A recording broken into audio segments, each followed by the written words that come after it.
दिल्ली धमाके के बाद जम्मू कश्मीर में जमात इस्लामी के खिलाफ जो छापेमार कार्रवाई और पूछताछ की लहर आई है, उसने एक बार फिर इस संगठन की भूमिकाओं और जमीन पर मौजूद समर्थन तंत्र पर सवाल खड़े किए हैं। हाल ही के घटनाक्रम शोपियां, कुलगाम, बारामूला में की गई बड़ी जांच और अलग अलग इलाकों में दर्जनों ठिकानों पर तलाशी और फरीदाबाद, लखनऊ, सहारनपुर तक फैले तफ्तीश के कनेक्शंस, ये अपने आप में दिखाते हैं कि सुरक्षा एजेंसियों के लिए पारंपरिक तस्वीरें अब बदल रही हैं। अब शक केवल अवैध हथियारधारियों तक सीमित नहीं रह गया, बल्कि कुछ मामलों में शिक्षा और पेशेवर पृष्ठभूमि वाले लोग भी संदिग्ध दायरे में आ गए हैं। जमात इस्लामी का जम्मू कश्मीर में इतिहास जटिल और कई परतों वाला रहा है। राजनीतिक सामाजिक संगठन के रूप में इसकी उपस्थिति और सक्रियता अलग अलग दौरों में उतार चढ़ाव से गुजरी है। यहाँ ये उल्लेख करना जरूरी है कि जमात इस्लामी जम्मू कश्मीर में एक प्रतिबंधित संगठन है। एक समय ये खुला राजनीतिक गठन था। वहीं सुरक्षा परिदृश्य और उभरती आतंकी घटनाओं के बाद प्रशासन और सुरक्षा संस्थाओं की निगाहें इस पर भी टिकती रहीं।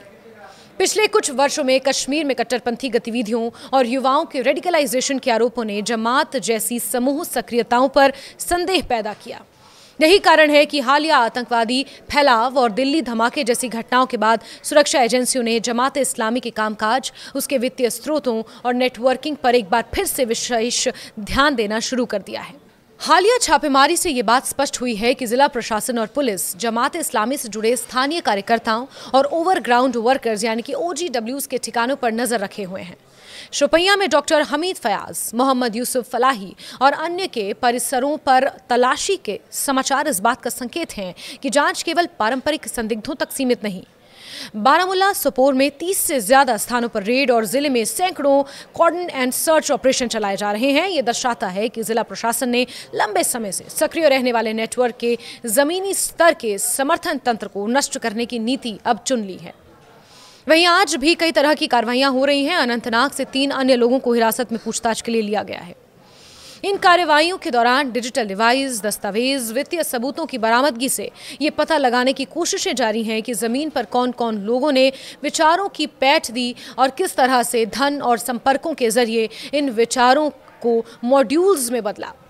एक चिंताजनक पहलू यह है कि हालिया मामलों में कुछ उच्च शिक्षित पेशेवर, विशेषकर मेडिकल प्रोफेशन से जुड़े व्यक्तियों का नाम सामने आया है, जिनमें इन लोगों के खिलाफ दिल्ली धमाके से जुड़ी तफ्तीशें चल रही हैं।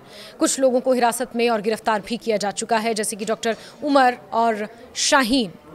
ऐसे मामलों ने यह सवाल उठाया है कि रेडिकलाइजेशन अब केवल गरीबी या सामाजिक पिछड़ेपन का मामला नहीं रह गया।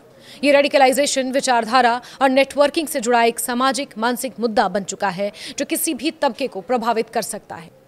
जब पेशेवर और समाज में प्रतिष्ठित लोग भी संदिग्ध बनते हैं, तो इसका प्रभाव समाज के विश्वास तंत्र पर गहरा होता है और सुरक्षा एजेंसियों के लिए इसे समझना और रोकना और भी जरूरी हो जाता है। जमात इस्लामी की भूमिकाओं को लेकर जो सबसे बड़ा आरोप उठता रहा है, वो है जमीन पर विचारों की पैठ बनाकर संगठनात्मक और वित्तीय सहायता देना। भले ही वो सहायता प्रत्यक्ष हिंसा के रूप में ना हो, पर विचारधारा से प्रेरित लोग किसी भी समय हिंसक गतिविधियों में बदले जा सकते हैं। सुरक्षा एजेंसियों की दलील ये रही है कि ओवरग्राउंड वर्कर्स, फंडिंग चैनल और स्थानीय समन्वयक किसी तरह से रेडिकलाइजेशन के बुने हुए जाल का हिस्सा बनते हैं। इसलिए बारामूला, कुलगाम, शोपियां में किए गए CASO और पूछताछ इसी तर्क पर आधारित हैं।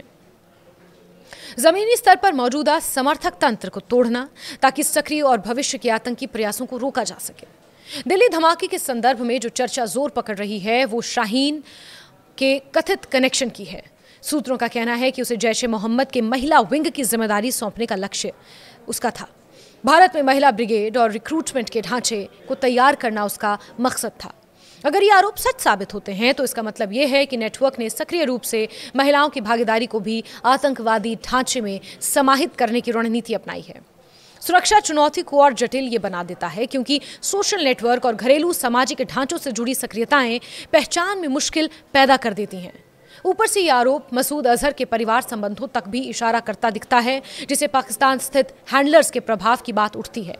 परंतु इस स्तर पर स्पष्ट जांच और कानूनी सत्यापन जरूरी है। कुछ इस तरह के दावों को तथ्यों की तरह प्रस्तुत करना फिलहाल बाज़ाब्ता वक्त होगा। एक और अहम पहलू यह भी है कि जम्मू कश्मीर जैसे संवेदनशील इलाकों में प्रतिबंधित संगठनों और उनके ओवरग्राउंड नेटवर्क के बीच की सीमाएं अक्सर धुंधली होती हैं। कई बार राजनीतिक या धार्मिक गतिविधियों के नाम पर कार्यरत ग्रुप और सक्रिय आतंकवादी तत्व एक दूसरे के साथ एम्बेडेड हो जाते हैं। यही कारण है कि सुरक्षा एजेंसियां स्थानीय समुदाय, धर्मस्थल और शैक्षणिक संस्थाओं में होने वाली गतिविधियों पर भी नजर रखती हैं। प्रशासन का तर्क है कि यदि जमीनी समर्थन और फंडिंग चैनल नहीं टूटेंगे तो हिंसा की पुनरावृत्ति को रोकना मुश्किल हो जाएगा। नागरिक समाज और मानवाधिकार समूहों का तर्क भी है कि छापेमारी और तलाशी के दौरान विधिक प्रक्रियाओं और नागरिक अधिकारों का पालन आवश्यक है ताकि गलत निशानदेही और मनमानी गिरफ्तारियों से बेगुनाहों के अधिकार प्रभावित ना हो। लास्ट में यह साफ है कि दिल्ली धमाका केवल एक अलग घटना नहीं बल्कि बड़े नेटवर्क और विचारधाराओं से जुड़ी साजिश की परतों का एक संकेतक है। जमात इस्लामी की भूमिकाओं के संदर्भ में जो भी खुलासे हो रहे हैं वो सुरक्षा एजेंसियों के लगातार गहन विश्लेषण और जांच प्रक्रियाओं का नतीजा है। न्यायिक प्रक्रिया, पारदर्शिता और समुदायों के साथ संवाद भी उतना ही जरूरी है ताकि ये सुनिश्चित हो सके कि कानून के दायरे में रहकर ही दोषियों तक पहुंचा जाए और समाज के निर्दोष तबकों पर अनुचित प्रभाव न पड़े। देश और क्षेत्र की सुरक्षा के लिए ये समय ठोस जांच, कड़ी निगरानी और कानूनी रूप से पुख्ता कार्रवाई का है।